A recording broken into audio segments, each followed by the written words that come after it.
I'm co-organizer. I'm Junior Yamachi from the University of Tokyo. Let's start the speaker session. The first speaker is Dr. Alyssa Pierson.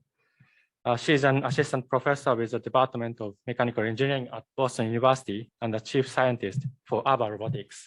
Can you hear me, Dr. Pierson? Yes, I can. Okay, so if you are ready, please start. Okay, can everyone see my screen okay? All right. So thanks for having me here. I'm excited to join this workshop remotely. And today I want to talk about some of the ways we think about designing and controlling semi-cooperative multi-agent teams through different applications we've looked at. And so what do I mean by semi-cooperative teams? So when we think about multi-agent systems, oftentimes we think about different types of robots that may need to communicate with one another to coordinate their actions or control policies. And commonly we think about some sort of communication and coordination to move through the environment. A lot of my research likes to ask the question of what happens when we start to think about our team of robots, and instead of thinking about our team of robots as having just all equal cooperative performance, but what happens when we start to introduce malicious agents that may want to manipulate the team or act as adversaries? We can also think about those types of agents that are not necessarily malicious, but in between somewhere, maybe they have performance variations where we expect them to perform well, but then as they start moving through the world, we see that they are not performing as equally as other robots. And I also like to think about non-cooperative robots, which means the type of robot where we think they're going to move with our team, but maybe it turns out they're distracted or have some other goal. And finally, when we think about semi-cooperative systems, and really where I'd like to focus today in this talk, we also think about how all of these robots can coordinate and work together with other humans in our environment. And across these different types of cooperation and types of different domains, we know that understanding these interactions between the different robots and the humans within our team is going to allow us to design safer and more robust systems. And so we can think about this designing the team and designing these different interaction dynamics as engineering group autonomy. And while I don't have time to discuss all the fabulous work that's going on in this field, there's a lot of different ways that we can think about designing these different control policies. We can think about it from purely geometric methods, where we take an environment and we perhaps form some kind of discretization of that environment where we can assign each robot different regions and we can identify safe and unsafe regions. There's a lot of work in kind of the controls or game theoretic perspective where we can model these interactions as a dynamic game and perform some optimization over those parameters. And finally, many other types of interactions that also look at learned methods or other types of heuristic or model-based, behavior-based ways. But some of the guiding questions I'll use throughout today's talk, or things that I thought were relevant to discuss in the workshop, we're understanding a few things, such as how can we interact with unknown agents? If we want to work with humans in the loop and we want humans as one of our teammates, then one way we can think about those humans as a kind of unknown entity. Once we have these unknown humans and other unknown agents, how do we design collaborative and adaptive teams that maybe change based on the different or unanticipated behavior that we see? And finally, how can we enable socially compliant robots? So how do we make these robot teams work for the humans in the environment and not require the humans to adapt to their behavior? So I'll talk about a few different examples that I've looked at in my research, but the first one I'd like to talk about is this application of drone videography. And I think it's a really fascinating application of robots working with humans. and how we can kind of design our robot control policies around these different human agents. And it's interesting because it's a type of target tracking and monitoring and following are all very common problems that we've seen in kind of these robotic applications before, but now our target is not necessarily predefined, but we need to really stay close. And in addition to following this target through an environment, there's also some sort of aesthetic appeal to it too. Not only do we want to follow it smoothly, but we also want to make sure that as we're following these dynamic targets, we're maintaining some kind of aesthetic value that the human will find pleasing when they review the footage or when they look at it. And we see it, we see Skydio as a very popular company that's already doing a lot towards this dynamic following and sort of these adventure drones in the space. We also see companies like Polestar releasing these concept cars that have drones that follow the vehicles around, as well as drone videography revolutionizing the film and TV industry. And so what we wanted to look at is how might we go about designing a multi-drone videography problem. So if we have multiple drones and we have some notion of a shot or a scene that we would like, is there a way to optimize those trajectories of those drones in such a way that we can automatically do some of this robot assignment and figure out which robots should take which takes over time? And so to set up this problem, I'm going to set up a few points of terminology. So first, we're going to define the shot. And it's going to mean a desired viewpoint of a target at a specified time or some time range. So it includes both the position and orientation relative to our target, as well as some time in some sequence. And what we're saying is known is that we have some reference trajectory of the target over time and what those desired shots can think of. It's sort of like we know the rehearsal of what the scene should look like before it's executed. And so our objective for this multi-drone videography problem then becomes to plan and track these drone trajectories over time that optimizes over some predicted shot cost sequence. So based on what we think the target's going to do, we'd like to tell our team of drones this assignment of who should follow what target and who should capture the different shots at different times based on shot cost that optimizes these aesthetic heuristics that we define.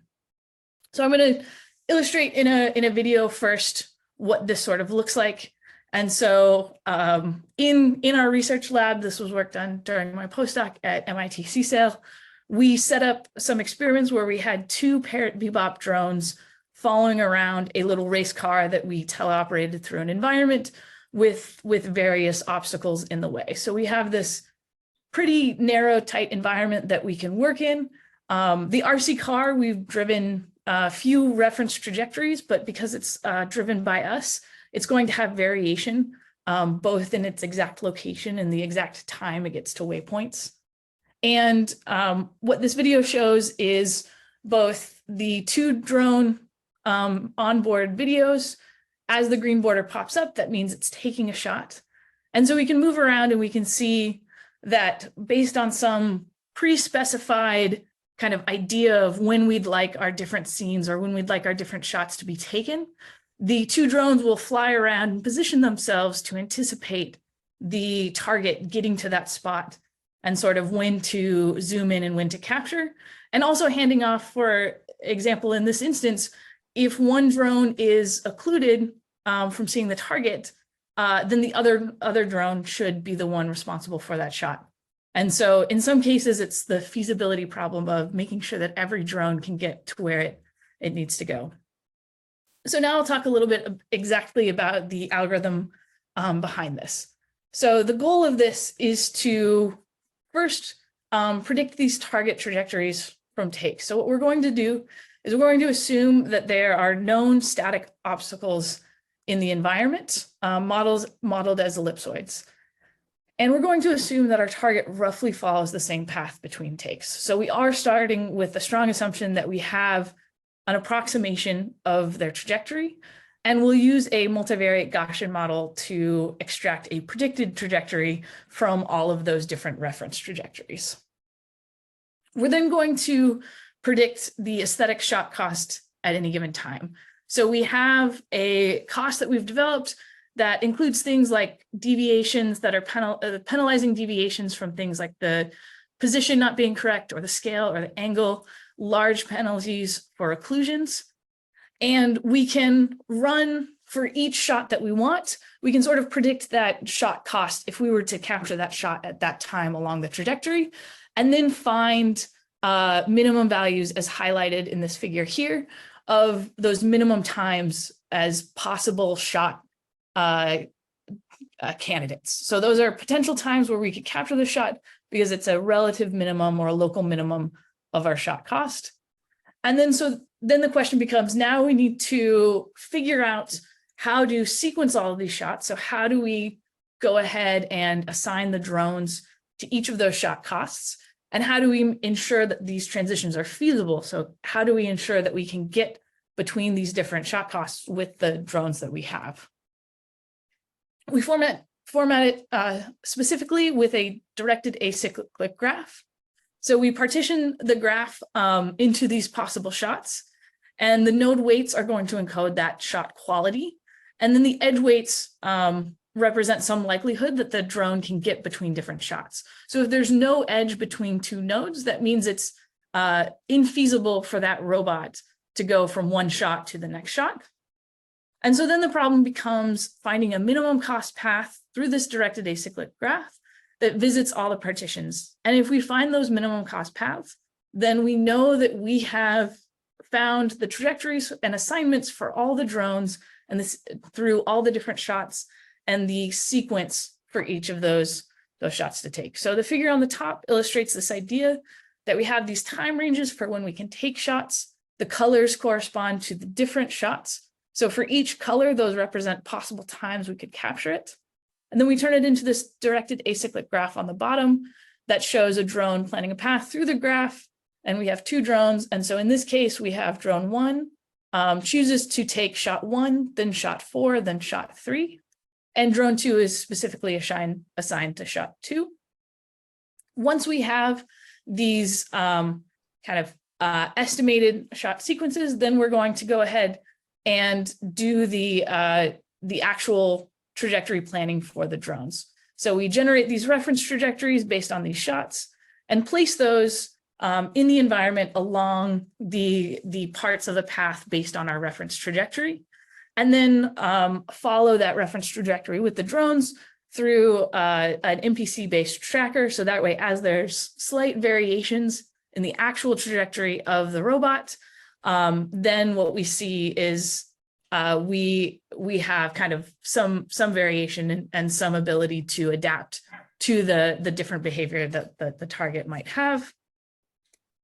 And overall, what we find is that this does in fact minimize these predicted shot costs, and that based on our predicted performance and variation in the actual trajectories taken, that we are indeed capturing these shots at nice kind of local minimums of this cost function, and we are kind of bounding these different shot costs. And what's cool about this is that we can take some of these ideas about planning these paths to the environments and taking the environment and thinking about it as a graph. And we can also start to think about this problem as if we don't have those reference trajectories. If we have this strong assumption about reference trajectories and we relax that and we say that in fact we don't have reference trajectories, we just have different targets that we want to go visit,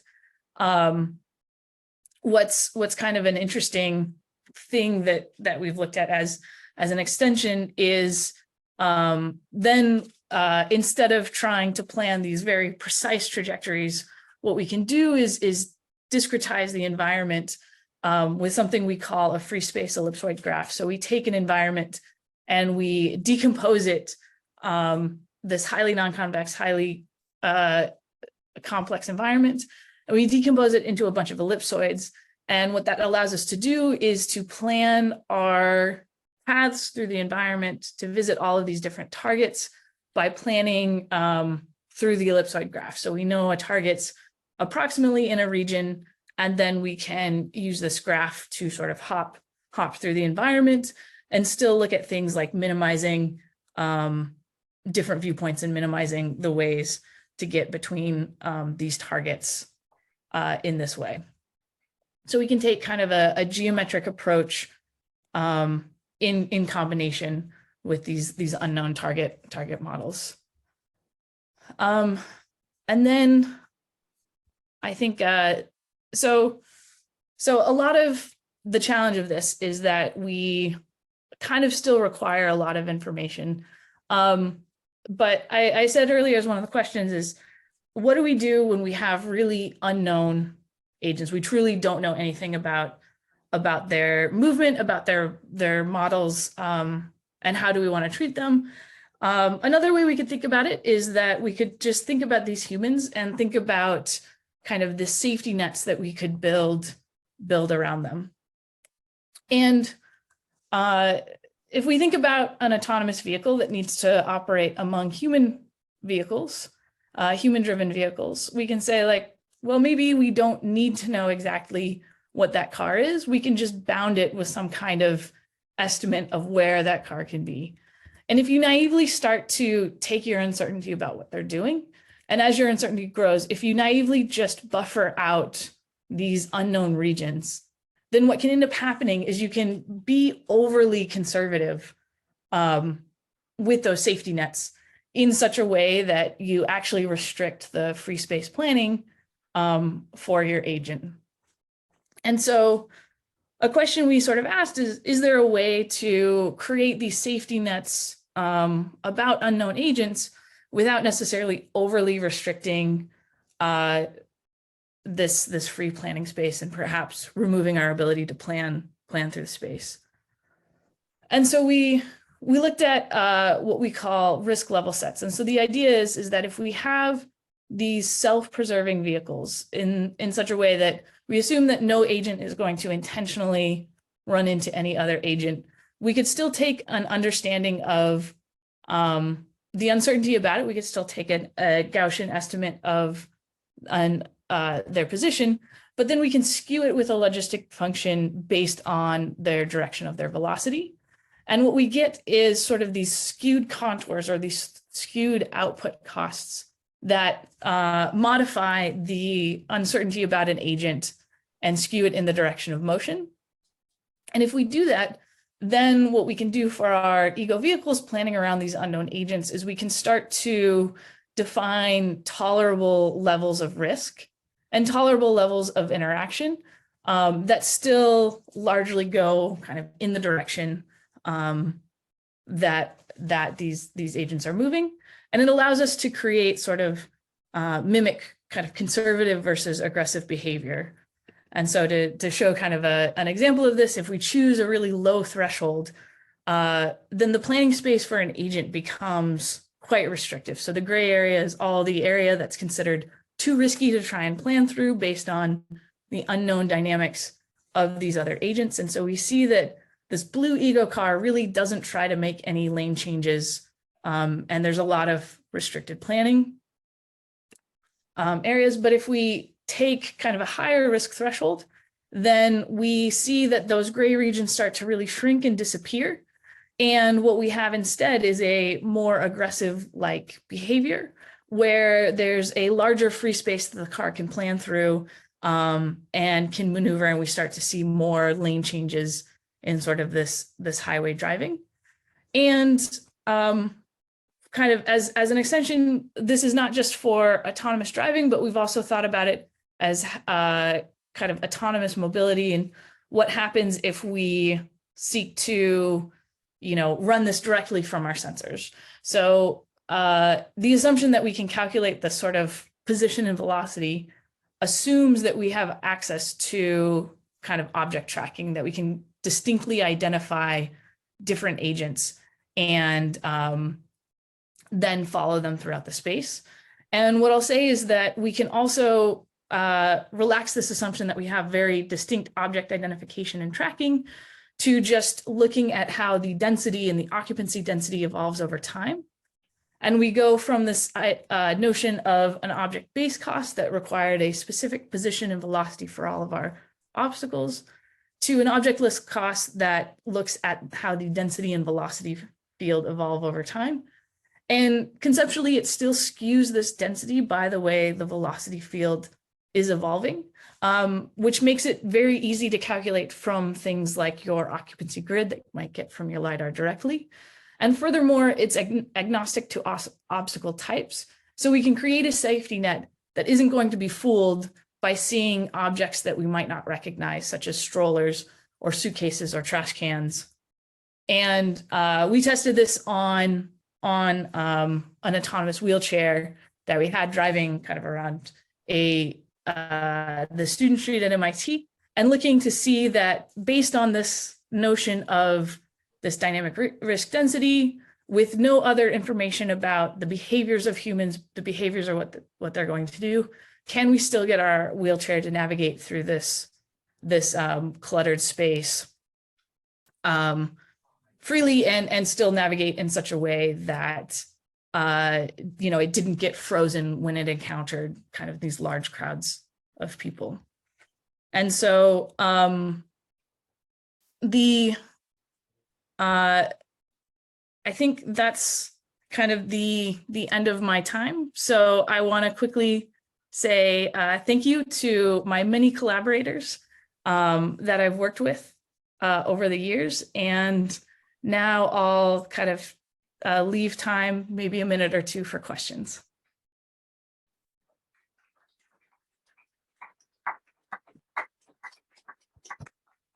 Thank you for the interesting talk. Let's move to Q&A session. Do you have any question or comment?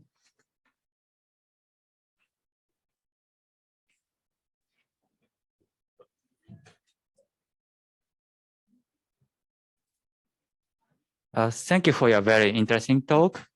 And as the last, I'm very interested in the control strategy which take into account the risk. But I'm also wondering how human feel a risk is really depends on the person.